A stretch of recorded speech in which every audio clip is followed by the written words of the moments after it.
We come to this place and time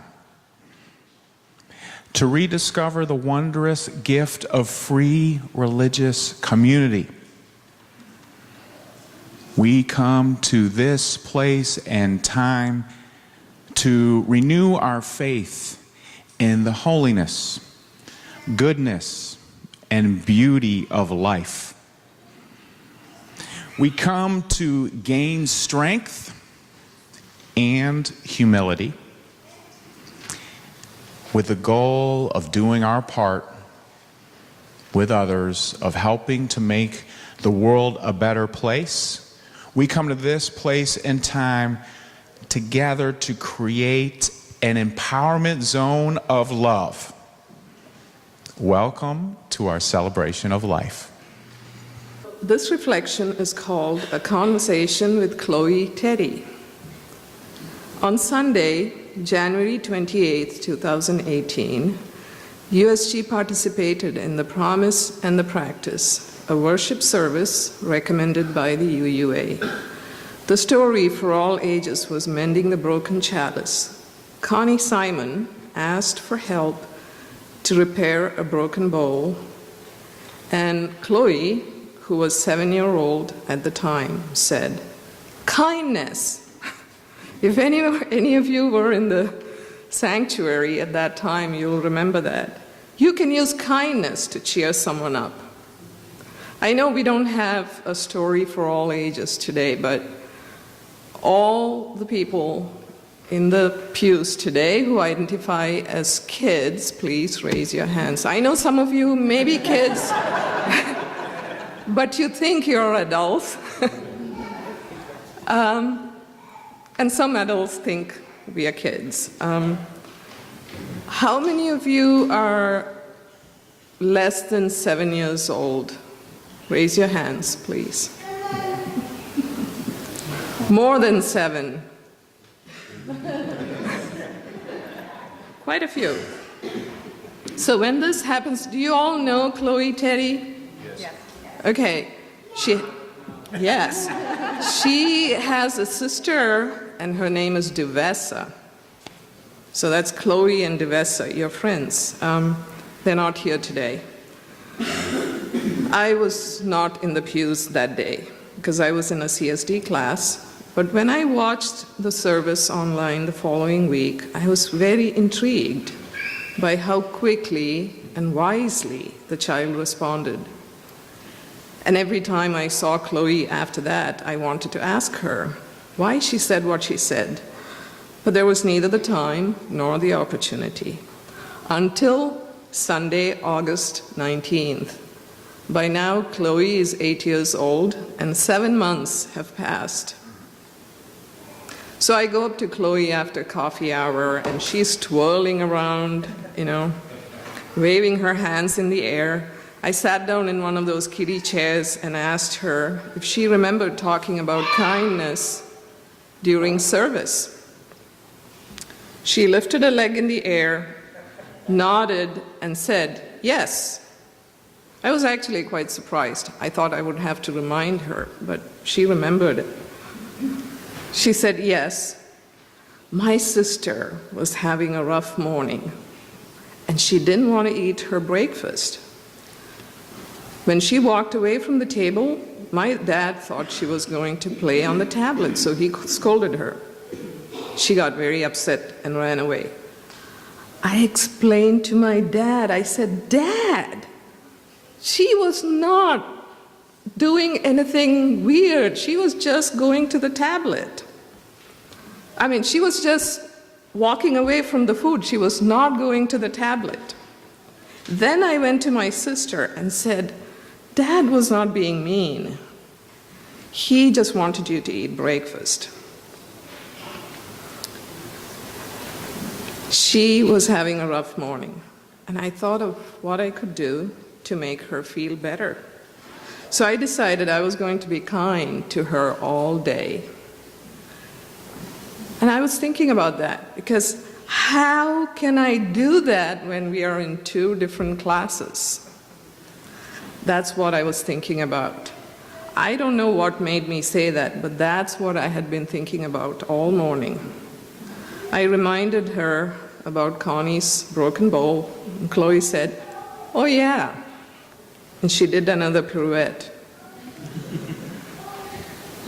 Even though this is a typical family situation, a 7-year-old child conciliates and provides clarity without doing anything but speaking the truth. She proffers clarity to all the affected parties, and then she further resolves to bestow kindness on her sister all day to make up for her suffering, which, by the way, Chloe had nothing to do with. Then she continues to examine how to accomplish her goal so intently, all the way during the drive, all the way here, up until Story for All Ages, that this idea comes gushing out of her, spreading warmth beyond her family to the whole congregation. Now, it has been well over a month since my conversation with Chloe, but the story was so inspiring that I have reflected on it many, many times. And I wonder if her behavior is a model for peace building, truth, and reconciliation. All I know is that I'm privileged to be part of a community that has people like Chloe in it. I have shared this story with many people since then, on Skype, on the phone, globally. My sister, my siblings, my son, my family, friends.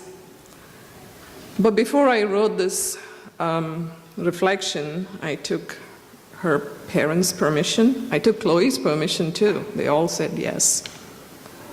And today, I'm sharing this with you. I hope you'll spread the word too. Chloe is an awesome person. Thank you for listening.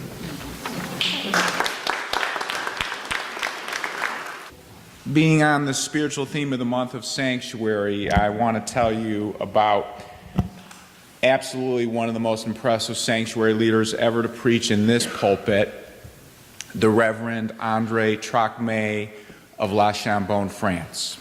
And you may have heard about him before, but the story of his life and those around him deserves hearing again and again. The Reverend Trocmé preached in this pulpit after the end of the Second World War. Let's go back to the summer of 1942 in the small village of Chambon, France, where German officials arrived and pulled Trocmé into the town square. The Germans told Trocmé they knew the details of the operation of saving Jews. They possessed the names of all those hiding and demanded that they be handed over immediately. Reverend Trocmé refused.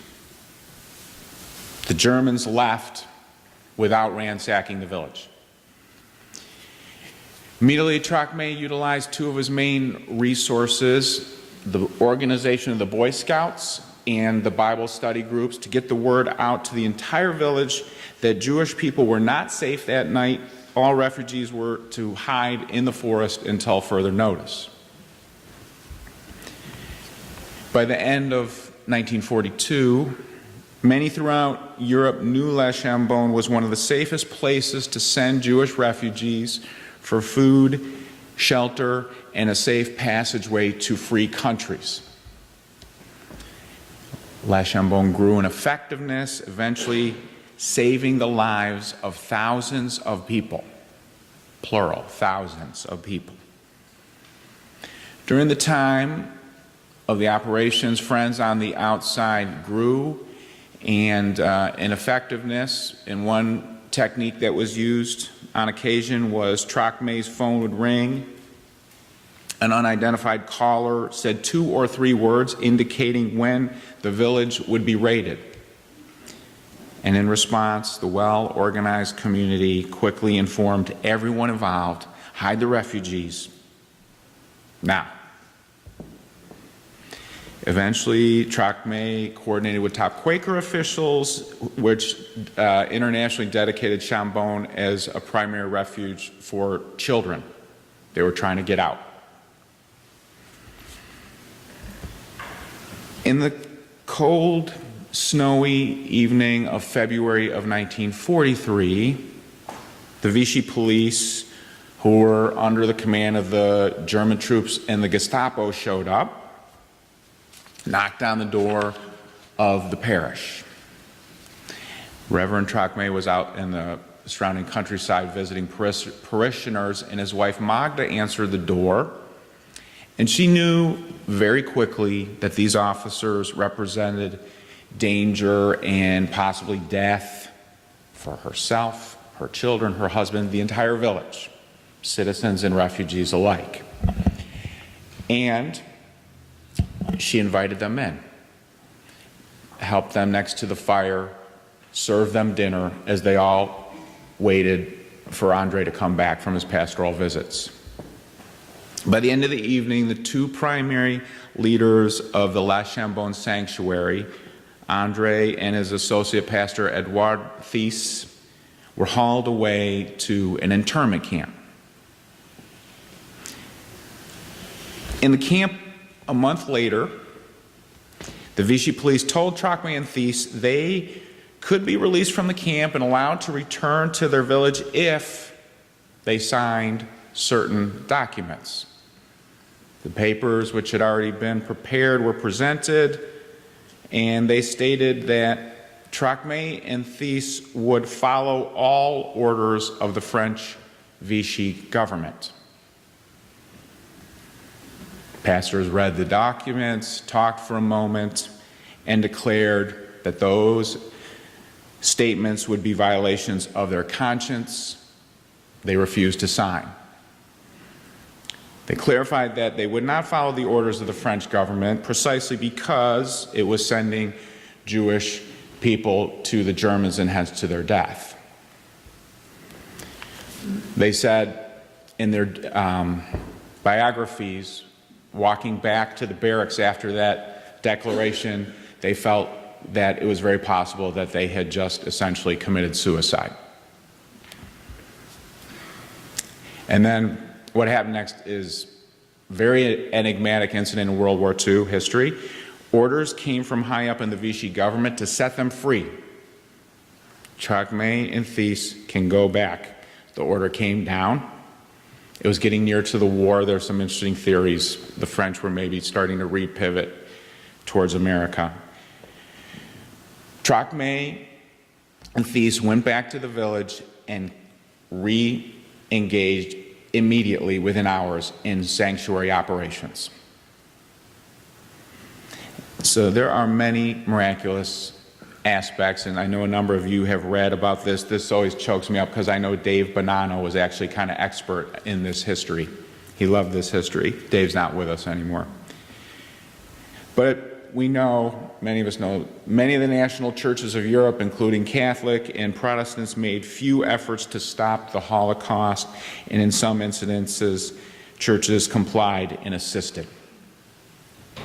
Fortunately, we can say that many Unitarian and Universalists got active in Europe. It's part of how we have the history of the chalice. The chalice was a symbol of a safe house for those escaping in the Underground Railroad away from the Holocaust. But we all know that we need to look back and learn of how faith calls us to act when it's most critical. And so with that in mind, we can ask, what happened in La Chambon to create such remarkable light, contrasting with all of that darkness? What can we glean from that?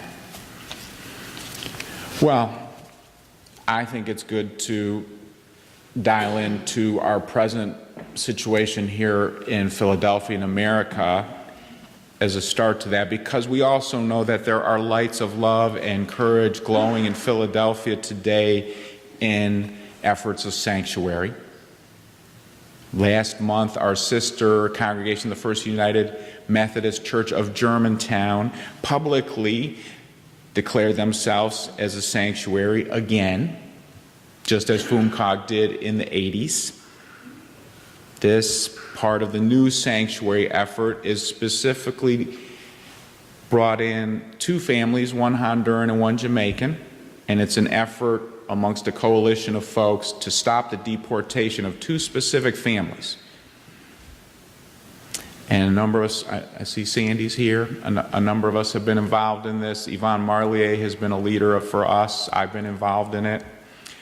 Both families, one from Jamaica, one from Honduras, are mixed status. Some members are undocumented, some have green cards, some are U.S. citizens. Both families have been living in the U.S. for years and complying with everything that immigration, ICE, required of them. The Jamaican family, parents Onaita and Clive, came here from Jamaica 15 years ago, and Suyapa and her children have fled Honduras, where the drug war and the narco violence is devastating to her village. And where's Yvonne? Yvonne's right here, if you stand up. Yvonne is going to be at a table in the fellowship hour helping you see, if you're interested, if your heart calls you to go over there, you can see how you might help the families over at Fumcog, shopping, cooking, tutoring. I'm going to sign a petition you're invited to as well if you wish, and read it, and it resonates, to asking for the stopping of the deportation of these 2 families. And in 2 weeks, on the morning of the Day of the Dead, mariachi band, just putting in that plug on the side, we're going to have, I lost the name, Camacho, Miss Camacho, a leader from, I have a leader from the New Sanctuary Movement is coming to talk at 9:15 that morning. You can check it out. Sanctuary's happening. You know, we don't have to go all the way back to World War II to think of what happens, or the amazing Underground Railroad of here, of America, the people who participate. How do you get involved in this? I think in different ways, Rebuilding Together Philadelphia is part of Sanctuary, which so many of we need. We have many people in the neighborhoods that need help. We need to help each other have safe, sound homes and neighborhoods. So Rebuilding Philly is an effort with a lot of people, government officials, nonprofit organization, people in the neighborhoods, to make house at a time safe and hopefully happy for people to be themselves. Where do you find the motivation to come to your day and help make Sanctuary happen? Maybe it's from witnessing some of the things going on in Kensington. If you read the New York Times Magazine last Sunday, I encourage everybody, it's not right what's happening in America. It's not right what's happening with people in Kensington. André Trocmé saw so much devastation in the First World War, and so when he met a conscientious objector, he said, I'm in. That resonates for me. He said, Jesus' teachings are simple and critical, and one of them is we should help, not hurt. That's it. That's how he got to be a rabbi. He said, you know, help, not hurt. And at last Chambon they did. Just imagine how much motivation must have been. It's not very big village. Over the course of the years, thousands of people come through. Think of what it did to your food supply, your clothing distribution. They split up sleeping quarters all the time. The dedication of Sanctuary impacted kitchens, bathrooms, living rooms, bedrooms, and barns. They were motivated. And in my research, I see the motivation that was there. A lot of it came not out of gloom and doom, dedication to filling this obligation.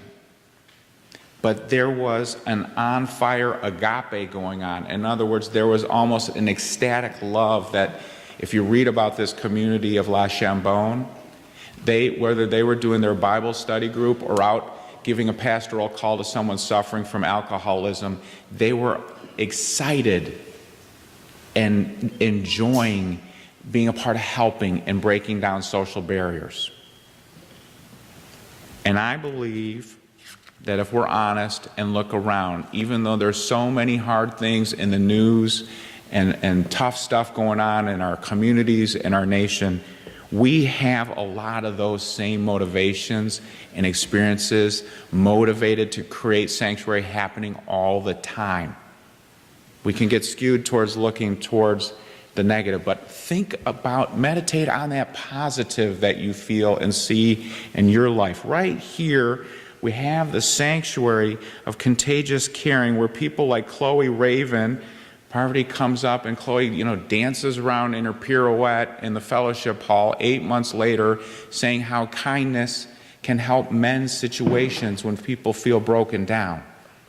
And she was dedicated all day to her sister. She remembers the story. What stories do you remember of creating sanctuary with and for others? We are trying and embracing sanctuary every day here in a world of too much fear, ignorance, and animosity toward transgender folks. We're in a project of boosting of our LBGT welcoming, our transgender welcoming. I feel called absolutely to be a part of that. And we've invited people. It's not a mandate, it's a warm invitation. If you wish, you can put your pronouns that you prefer on your name tag. My name tag, which I lost and can't show, it's like I lost my name tag for the name tag sermon. It's really great, Ken. Mine says his, him, he. And you might wonder, is this too much? Well, no, I believe it's absolutely not too much. It's probably barely enough, because in a world, this is a way for all of us to engage. If a high amount of us engage and do this practice out of care and respect, then folks who too often feel discriminated and put down by ignorance or hate can feel we're all in. And everybody just put your pronouns if you wish. It's a way of making sanctuary. We don't want anyone to feel singled out in claiming their humanity. No, this is a place we praise your humanity. You're here, we're glad. There are people making sanctuary every Sunday here. We have folks who come to church no matter the weather, no matter the preacher, no matter the music, no matter the religious education for the kids. There are folks who simply come to open the door and welcome visitors. André Trocmé talked poignantly about a refugee who sees closed door, closed door, closed door. That's a big symbol that can bring them down. So we don't always physically open the doors, but in our behavior, we open the door when we greet one another. All of us were visitors to community at one time. You may be first-time visitor today. If so, I hope you feel us opening to you. Most of us have been refugees in some shape or form, whether that's from addiction or depression or loneliness or feeling life let you down. And we all know the importance of somebody learning our name, listening to our story, maybe inviting us to warm up by the fire and feeding us with a meal when we were hungry. When a host shows radical hospitality or makes an uncomfortable sacrifice, something that might make their day a little less comfortable, it changes our lives. We know. I believe you know. I believe you've experienced that. Here we have it happening, we have the opportunity happening all the time. The small group ministries, which you can join, the loving kindness meditation group tonight, the yoga on a weekly basis, the Tai Chi. These are places to open doors for each other, to come in and be you. And let somebody else be themselves. Every day, we can invite somebody in some kind of way into our lives, start a fire, warm the bones. Every day we can share stories and at least a little bit of bread on the table. We are a sanctuary of love, courage, and hope. Here we're committed to making a safe space for each and every person to pay attention to life and fully experience becoming a part of the dance of aliveness. blessings be. Amen. The Arabs used to say, when a stranger appears at your door, feed him for 3 days before asking him who he is or where he's from. That way, he'll have strength enough to answer, or by that time, you'll both be such good friends, you will not care.